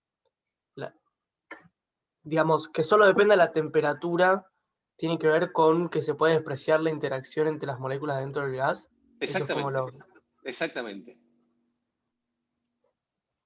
Exactamente eso, Ezequiel. Perdón, no me quedó, no, esa moraleja no me quedó. ¿Cómo sería? que el hecho de que la energía interna dependa solo de la temperatura es un reflejo de que no tenés energía potencial. O sea, claro. Que es solo cinética. ¿Está bien? Genial.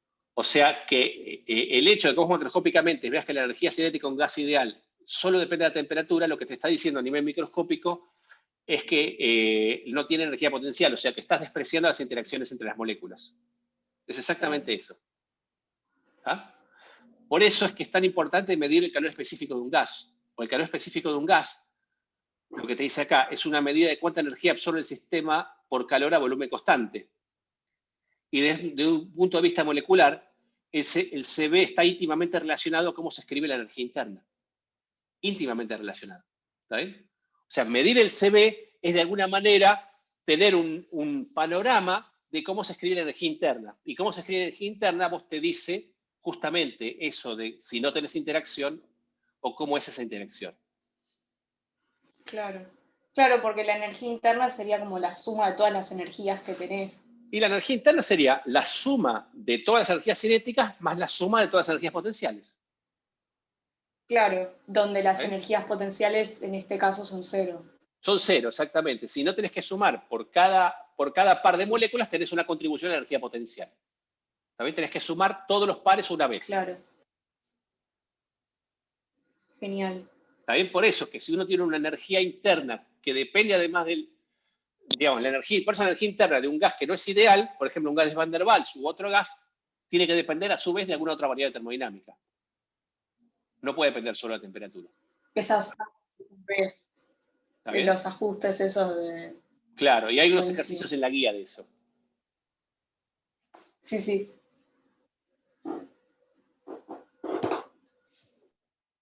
¿Está?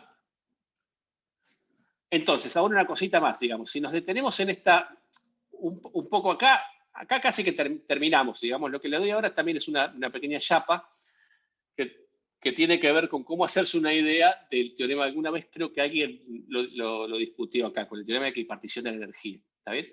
Si yo me detengo en la ecuación 6, voy a la ecuación 6 porque ya a esta altura seguro nos olvidamos con la ecuación 6. Yo me olvidé con la ecuación 6. La ecuación 6 esta de acá, antes de pasar del valor cuadrático medio de cada componente a pasar el valor cuadrático medio del módulo. ¿Está bien? Si yo tengo esta expresión, la expresión 6, ¿está bien? Yo hubiera llegado a esta conclusión, que P por B es igual a N por M por B sub X, el valor medio de B sub X al cuadrado, y para un gas ideal, ¿está bien? P por B es igual a N por K, así como es igual a N por R por T, el número de moles también es igual a N por K por T. ¿Está bien? Con lo que yo hubiera llegado a la conclusión de que K por T es igual a M por el valor medio de B sub X al cuadrado, o lo que es lo mismo, un medio de K por T es igual a un medio de M por el valor medio de B sub X al cuadrado. Y lo mismo hubiera obtenido si en lugar de calcular la fuerza que la pared le hace a B sub X, digamos, la fuerza sobre la pared en la dirección del eje X, hubiera calculado sobre las otras paredes. O sea, hubiera llegado a que un medio de KT es igual a un medio del valor medio de B sub I al cuadrado y un medio de KT es igual a un medio del valor medio de B sub Z al cuadrado. ¿Está bien? De manera que si la energía cinética de cada molécula es un medio de M por el valor, por el valor medio del módulo al cuadrado, si yo lo descompongo en términos de valores medios de las componentes, cada componente aporta un medio de KT a la energía cinética promedio. ¿Está bien? ¿Sí? Entonces, hay un teorema que se llama el teorema de equipartición de la energía, en donde, que es bastante más complicado de demostrar que lo que vemos acá, en lo que dice que cada grado de libertad, y cuando hablamos de cada grado de libertad nos referimos a cada coordenada independiente, contribuye a la energía cinética con un medio de KT. ¿Sí? Como digo acá, este teorema está lejos del nivel matemático del curso, pero si aceptamos este resultado, pensemos en cómo debería ser el calor específico a volumen constante de una molécula diatómica, una molécula que tiene 2 átomos. ¿Está bien?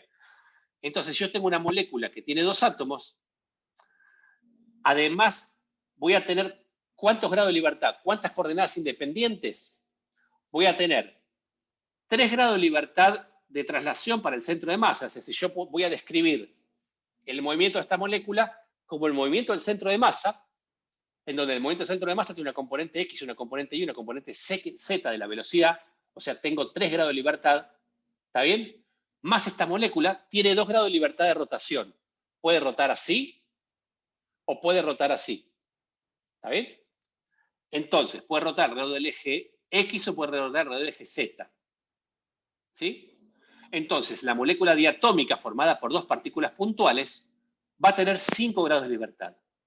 Y si tengo 5 grados de libertad y cada grado de libertad aporta un medio de kT, yo lo que espero que la energía cinética, entonces, la escriba como 5 medios de K por T, y entonces, si yo de ahí derivo el calor específico, me va a dar 5 medios de N por R. 5 medios de R, está bien, sin el N, acá está mal esto. ¿Está bien? Y acuérdense que cuando uno mide experimentalmente el calor específico a volumen constante de un gas ideal diatómico, les da 5 medios de R, eso lo habíamos visto en el libro, ¿está bien? Pablo, una pregunta. ¿Por Sí. qué son 5 grados de libertad para una molécula diatómica? Porque tenés 3 del centro, o sea, una molécula, cuando es una molécula diatómica, la tenés que describir como el movimiento del centro de masa más la rotación alrededor del centro de masa. Ok. ¿Está bien? El centro de masa se mueve como una partícula puntual, ahí tenés 3. Sí. ¿Está bien? Y después lo que tenés son las rotaciones. La rotación alrededor del eje Y no la ves porque esto es puntual. O sea, la verías si esto no fuera puntual, si fuera como si tuviera dimensiones. Pero como no tiene dimensiones, esto no puede rotar. Porque si vos la ves desde el eje Y es un puntito. Claro. ¿Está bien? Entonces solo tengo 2 rotaciones. O rota así, o rota así. Así o así. Entonces tengo 5 grados de libertad. Los 3 de traslación más 2 de rotación. Ah, perfecto. Bien. ¿Está bien? Gracias. Y de ahí uno puede ver más o menos con los dedos por qué el CB es 5 medios de R. ¿Está?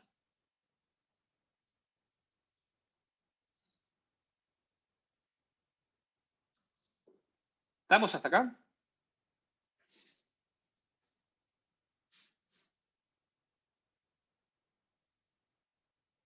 Bueno, sigo. ¿No? Está bueno esto, ¿no? ¿No está bueno? ¿No les gusta? Sí, a mí me gusta, la verdad. Me gusta. Es tremendo. Es como que a veces decís, no puedo creer que el cerebro humano pudo aproximar todo esto y que le salga tan bien. Es como, ¿no? ¿Cómo hicieron ese mundo? Totalmente, ¿viste? Sí, está lleno de aproximaciones y aún así te da... Bueno, Sofi, si tenés la cabeza explotada, no sé, a lo que viene ahora, te va a terminar de explotar. En el lago de Química había usado gases ideales para aproximar cuánto se iba a expandir más o menos cuando se iba a mover un pistón, y me sorprendió mucho que haya coincidido. O sea, el error era error de enrase nada más. ¿Viste? A mí también te sorprende, ¿viste?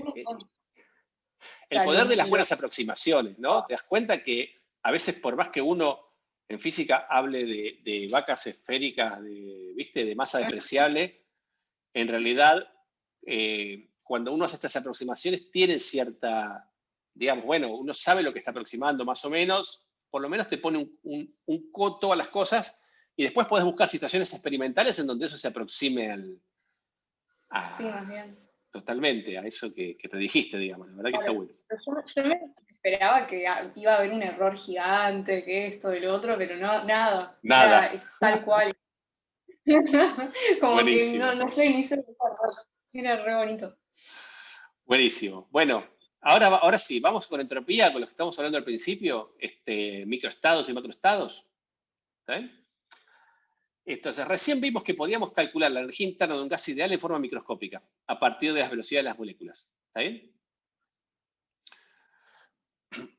O sea, vimos que la energía tiene una forma de escribirse macroscópicamente, termodinámicamente, que es la que obtuvimos de la primera ley, y otra forma que está relacionada con la parte microscópica, que viene de la teoría cinética, ¿está bien? A partir de la energía cinética de las moléculas.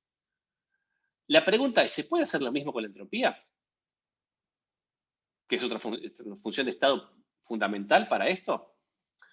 Bueno, para eso tenemos que revisitar la idea de estados microscópicos y estados macroscópicos. ¿Está bien? Cuando yo digo un estado microscópico o mi sistema, es decir, yo tengo un sistema, si pienso mi sistema como n moléculas, definir el estado microscópico es decir exactamente las posiciones y las velocidades de cada una de esas moléculas. ¿Está bien? O sea, para definir el estado microscópico de un sistema, tengo que definir las 3 componentes de velocidad y las 3 componentes de posición de cada molécula. Si yo tengo n del orden del número de Avogadro de moléculas, ¿está bien? Voy a tener entonces 6n números que setear para definir el estado microscópico. ¿Sí? Por otra parte, si yo quiero definir un estado macroscópico, o sea, de un punto de vista termodinámico, para un gas ideal yo necesito definir la presión, el volumen y la temperatura. De hecho, con la presión y el volumen me alcanza porque la temperatura está relacionada con ellos. ¿Me siguen hasta acá? Entonces, fíjense que hay una asimetría grande entre la cantidad de estados microscópicos y la cantidad de estados macroscópicos. O sea, mientras yo un estado macroscópico lo defino con 3 números, un estado microscópico tengo que dar 6 por 10 a la 23 números. ¿Está bien? Pero vos podés determinar, profe, vos podés determinar en el estado microscópico la posición y la velocidad de cada partícula. No, no la podría determinar, pero si la quisiera, si quisiera decir un estado microscópico, o sea, no la voy a poder medir nunca, ¿está bien? Esa es la verdad, digamos. Entonces, como claro, no la puedo medir, y como además no tiene sentido medirla porque vos la medís en un instante y el siguiente instante cambió. Claro, pero por el principio de incertidumbre no es que No, acá no el se principio de podía. incertidumbre. No, bueno, acá estoy tomando que tengo n moléculas clásicas, n partículas clásicas. Ni siquiera estoy hablando del principio de incertidumbre. Tengo n partículas clásicas. Así puedo medir posiciones y velocidades. ¿Está bien? Si yo tuviera partículas cuánticas, tengo que definir los estados microscópicos de otra manera. No nos vamos a meter ahí. ¿Está bien? Pero se puede hacer también de la misma manera, digamos. El marco teórico es similar. ¿Está bien? Entonces, lo que yo les quiero decir es que si yo cada vez que mido un estado macroscópico, que mido en un gas ideal, presión, volumen y temperatura, tengo un montón de estados microscópicos compatibles con ese estado macroscópico. Porque si no, no hay forma que me den las cuentas. ¿Está bien? O sea, tengo un montón de configuraciones de posiciones y velocidades distintas que me dan la misma presión, volumen y temperatura. ¿Está bien? Para ver esto, esta correspondencia, no tomemos n moléculas puntuales, sino que vamos a tomar monedas. ¿Está bien? Entonces, supongamos, este ejemplo está en el libro, si lo quieren ver, ¿está bien? Que tenemos n monedas idénticas. La descripción macroscópica que voy a tomar es decir,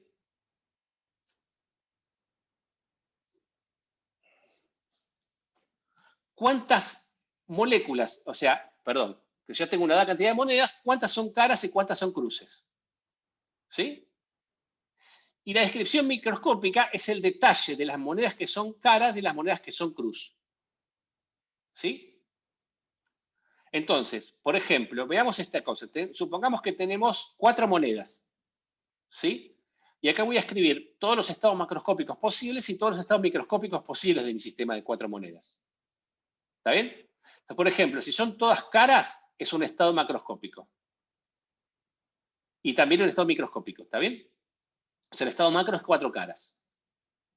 Ahora, un estado macroscópico que sea 3 caras y una cruz, se corresponde con estos 4 posibles estados microscópicos. ¿Está bien? Porque yo esta cruz la puedo poner acá, puede ser la cuarta, la tercera, la segunda o la primera.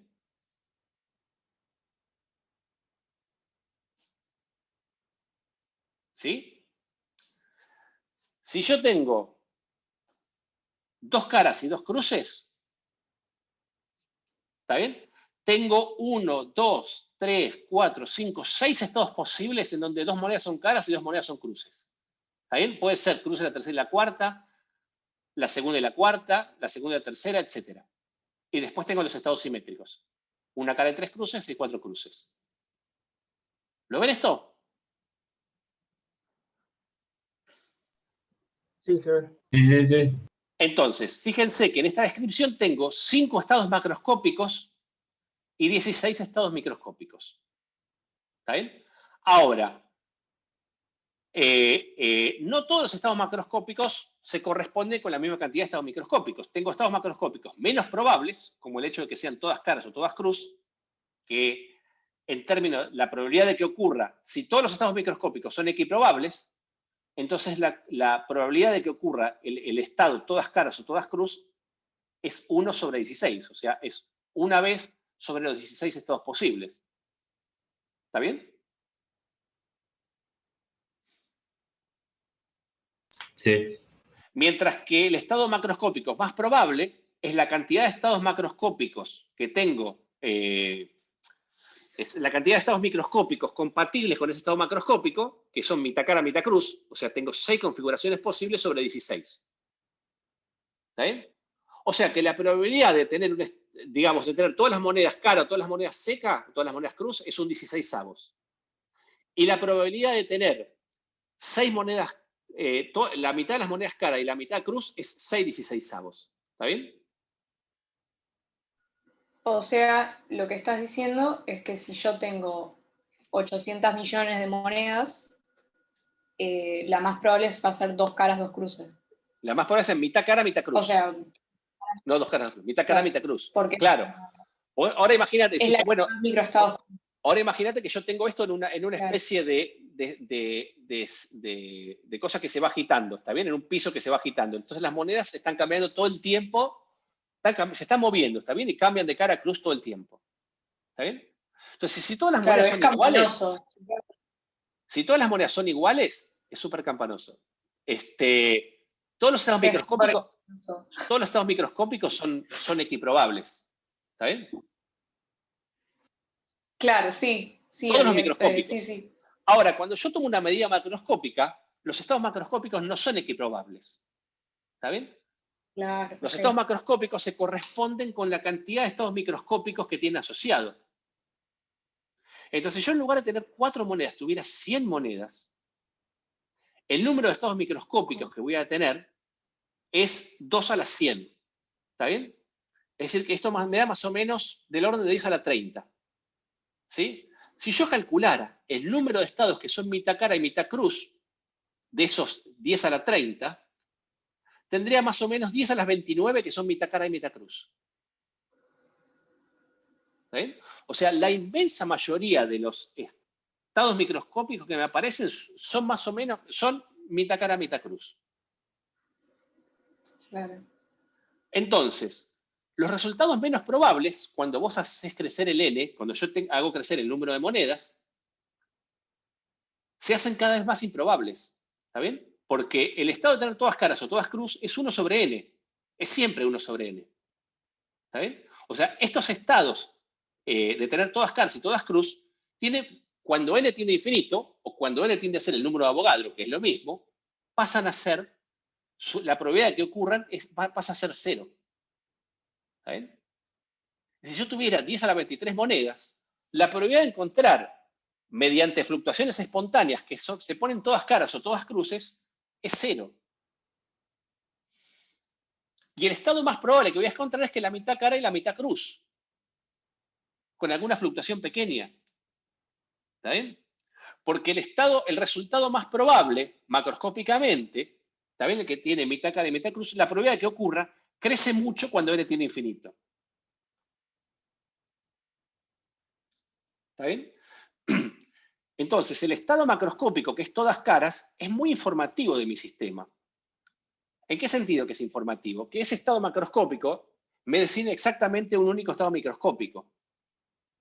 Mientras que el estado mitad cara, mitad cruz, es un estado poco informativo. ¿Está bien? Porque mitad cara, mitad cruz pueden ser un montón de estados microscópicos posibles. ¿Está bien? Entonces, el estado macroscópico más probable es el que lo lleva a la máxima ignorancia del estado microscópico. Claro. Ah, a eso se refieren cuando dicen... A eso se refiere. En mecánica o en algunas... no sé, a veces decían sí, no, porque es lo que te permite más describir el sistema, porque Claro, a mí mucho en eso no me decía, pero ahora creo que lo entiendo. ¿Está bien? Pero justamente ese estado macroscópico más probable es el que tiene máxima ignorancia. Y si querés, es el más desordenado en este sentido. Está bien que tiene muchas configuraciones microscópicas asociadas. Claro. O sea, es el que más microestados tiene. Menos probable, los estados que son todos ordenados, si querés, que todas caras, todas secas, que son los estados macroscópicos más informativos, los estados microscópicos, son los más ordenados. En ese sentido, la entropía se relaciona con el orden y con el desorden. Y no en otro. Genial. ¿Está bien? Entonces, definamos entropía. Supongamos que llamamos W al número de estados microscópicos compatibles con un dado estado macroscópicos. En el caso de las 4 monedas, el W de las 4 caras es 1. Y el W de 2 caras y 2 secas es 6. ¿Está bien? Entonces, si suponemos un sistema aislado que solo evolucione por fluctuaciones espontáneas, sin influencia externa, entonces el estado macroscópico más probable es el que vamos a medir con más frecuencia. Es decir, si nosotros dejamos que el sistema fluctúe espontáneamente, ¿está bien? El estado macroscópico que vamos a medir se corresponde con más estados microscópicos posibles. ¿Está bien? Entonces, para 6 monedas agitándose, nosotros vamos a medir con una probabilidad 6/16 que el estado está en el estado 2 caras y 2 secas. Pero con una probabilidad 1/16 que está en 4 caras. Si en lugar de tener 4 monedas tuviéramos 100 monedas, ¿está bien? El estado de mitad cara, mitad seca lo mediríamos con una probabilidad que sería 10 a la 29 sobre 10 a la 30, ¿está bien? O sea, 10 a la menos 1, 0,1. Mientras que el estado de que son todas caras lo mediríamos con una probabilidad 1 sobre 10 a la 30. ¿Está bien? O sea, con una probabilidad que es prácticamente 0. 0,29 ceros. ¿De dónde sale el 10 a la 30 y el 10 a la 29? El 10 a la 30 es 2 a la 100. Ok. Y el 10 a la 29 sale de calcular de todos esos estados posibles, cuánto se corresponde con mitad cara, mitad seca. Es un número combinatorio. Ok. ¿Está bien? Y lo que uno puede demostrar es que cuando n tiende a infinito, la probabilidad del estado más probable tiende a 1. O sea, esa distribución de estados se te hace toda acampanada y se te hace como una función que es una delta cuando n tiende a infinito. ¿Está bien? Entonces, desde un punto de vista termodinámico, un sistema aislado evoluciona hacia su estado de máxima entropía, que eso es lo que habíamos visto en la clase pasada. Desde un punto, entonces, y por otro lado tenemos que el estado más, digamos, desde un punto de vista microscópico, el estado más probable de medir es el estado macroscópico más probable de medir es el que se corresponde con más estados microscópicos posibles. ¿Está bien? Entonces, esta hipótesis sugiere que existe una relación funcional entre la cantidad de estados microscópicos relacionados con unos dados estados macroscópicos y la entropía. Y esa relación fue postulada por Boltzmann. ¿Está bien? Diciendo de que la relación entre la entropía y W tiene que ser que la entropía es una constante, que es la constante de Boltzmann que apareció antes en la ecuación del gas ideal, por el logaritmo del W. ¿Está bien? ¿Por qué ponen el logaritmo? Porque de esta manera se asegura que la entropía sea una función aditiva, como vemos en términos termodinámicos. ¿Está bien? Y Boltzmann demostró que la entropía así definida tiene las mismas propiedades que la entropía termodinámica.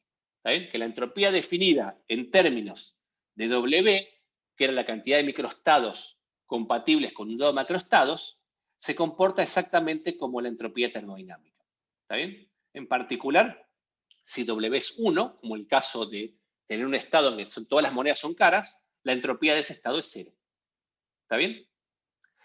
Y la variación de entropía entre dos estados es directamente K por el logaritmo del cociente de la cantidad de estados microscópicos compatibles con un dado estado macroscópico. Es decir, que pensar que un sistema evoluciona hacia el estado de máxima entropía es lo mismo que pensar que el sistema evoluciona hacia una condición en donde yo voy a encontrar el estado microscópico más probable, compatible con un dado estado microscópico. ¿Está bien? Y esa es un poco la versión de Boltzmann de la entropía. ¿Está bien? Y lo que conectaba los estados microscópicos y macroscópicos que estamos hablando al principio de la clase.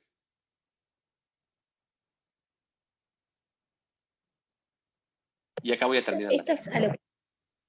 Esto es lo que hacías referencia a la clase pasada de los estados posibles Sí. para el aumento de entropía, o sea, a Sí. esta situación. A esto me refería. Exactamente. Bien. Perdón, yo sigo teniendo una duda que es muy conceptual Sí. con respecto a esto. No sé si puedo charlarla ahora o después. Preguntamos ahora, si te la puedo contestar, te la contesto, si no, lo terminamos charlando en la clase que viene, no hay problema. Ok, con respecto a los gradientes químicos, Sí. o sea, yo tengo partículas que están muy desplazadas hacia un lado, Sí. entonces espontáneamente van a empezar a desplazarse hacia otro. Sí. Esas partículas están mediadas por una membrana y yo continuamente, del otro lado de la membrana, por ejemplo, destruyo partecitas de las partículas para que el gradiente sea muchísimo más desplazado hacia adentro de la membrana. Ok. O sea, ahí yo tendría un sistema ordenado hacia afuera de la membrana y eso estaría tendiendo hacia el desorden que sería mover mis partículas hacia adentro y continuamente jugar con el segundo principio para que esa cosa tienda al desorden. Yo así lo tengo en mi cabeza. Sí, y yo no sé creo si está bien. creo que hasta no te puedo contestar con toda certeza, digamos, pero lo que vos me decís me suena que está bien. Ok. Pues me parece razonable pensarlo así, pero no sé si está bien.